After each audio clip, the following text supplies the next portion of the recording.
Hey everybody, welcome back to my channel I Stutter, where we talk about speech impediments, stuttering, stammering, and stuff like that. Looks like they're having a little league out here playing soccer. And today I wanted to talk about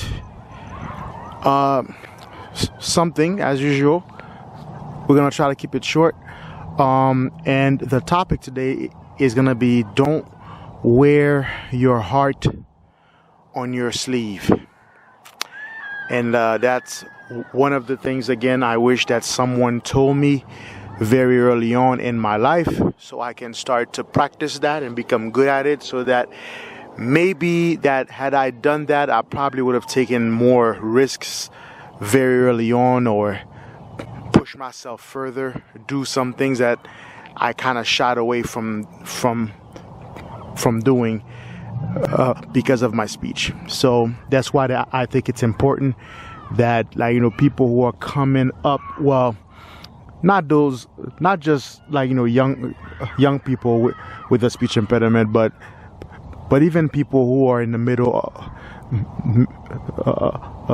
middle-aged, who haven't really figured that out. I think this will benefit you. So please bear with me as we walk around, and we are gonna go this way this time because we usually start right here. We're gonna do the opposite loop, I guess.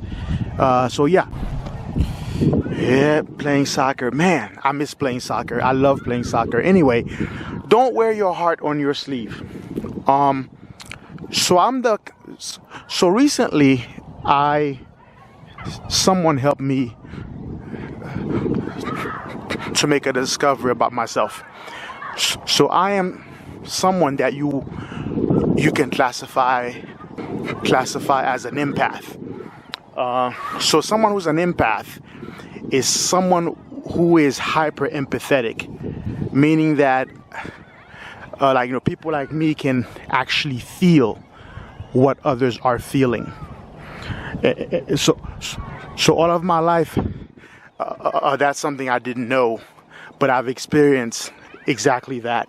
Like, I can feel people's happiness, I can feel people's pain, their sorrows, I can feel their regret, I can feel their pride. Like, I've met hundreds of people, so far in my lifetime, and I found that weird, where I can sense feelings that are not of me, but somehow I knew that it was coming from them. Now, the thing with that, the price I pay for that it kind of made me see a very unique aspect of the world, and it also made me very hypersensitive, and hence the title, Don't Wear Your Heart on Your Sleeve. All right, looks like the game is over. All right, coach about to give that pep talk. So with me being an empath, it kind of made me very sensitive, and I was very, very afraid of how that, people making fun of my speech will make me feel. I didn't want to feel embarrassed or sad or stuff like that. So that was like a catalyst or a reason for me to not do certain things.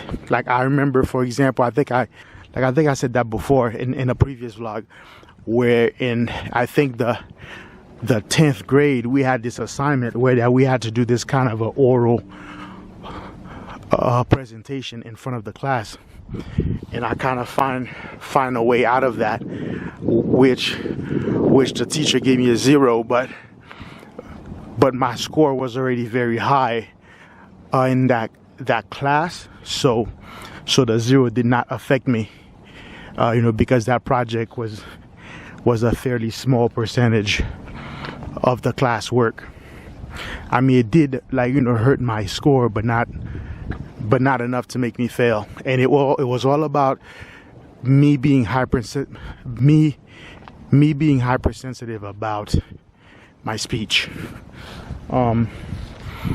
there's been countless other situations where I wish that I moved forward with certain things I wanted to do. There are certain people that I've come across my life that I wish I approached them and talked to them, but I kind of shied away from that because of my feeling. I was wearing my heart on my sleeve. Sometimes later in life, what I realized is not that I didn't know that before, but it just sunk in, like it just hit me like a ton of rocks that 50 years from now, or 60 years from now, 100 years from now, I promise you, you and I, we're gonna be dead. Old, dead, or dying.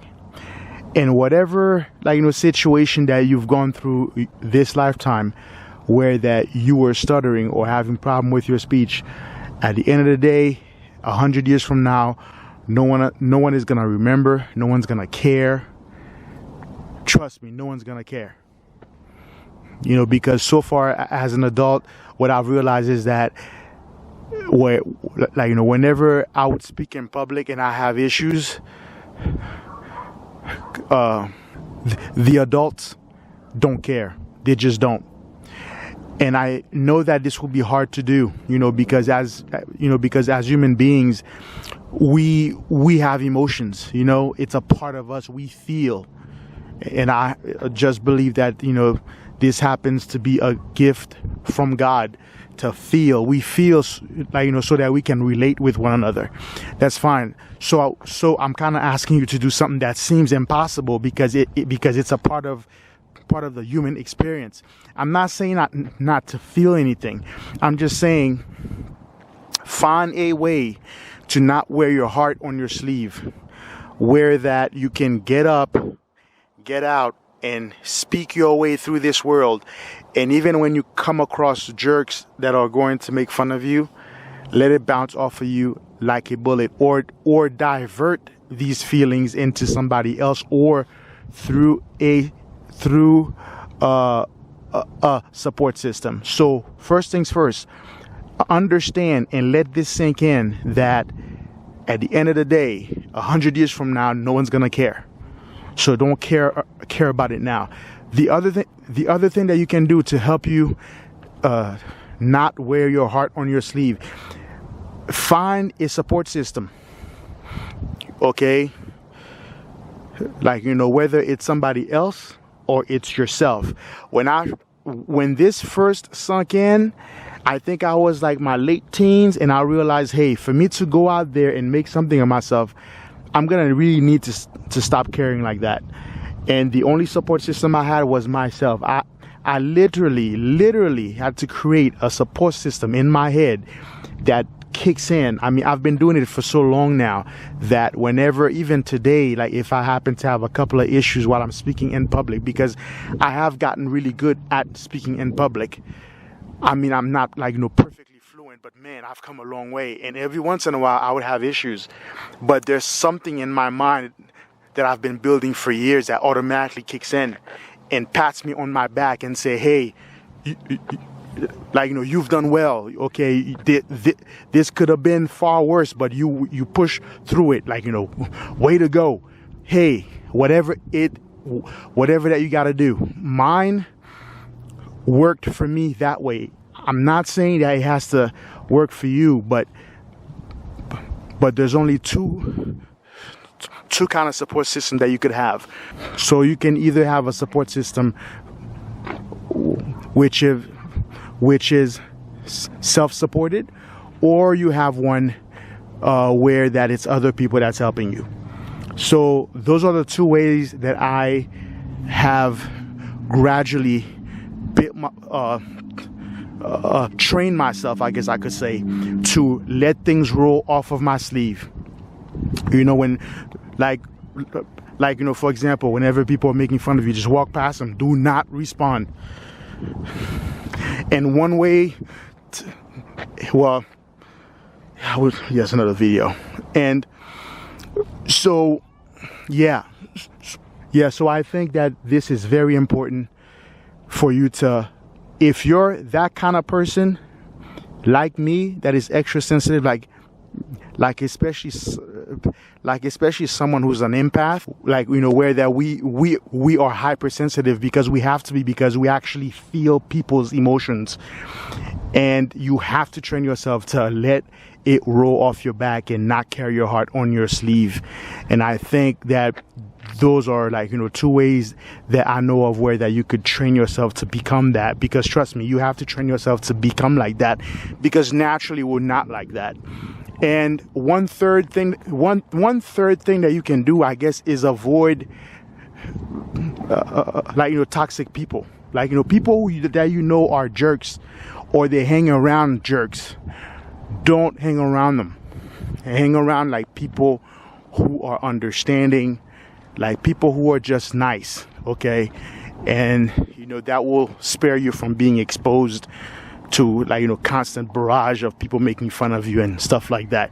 But train yourself. You have to have a certain level of armor, because there's no way around it. For you to make something of yourself out here, 9 times out of 10, it involves getting out there and speaking. So I hope this helped you. Sun is setting.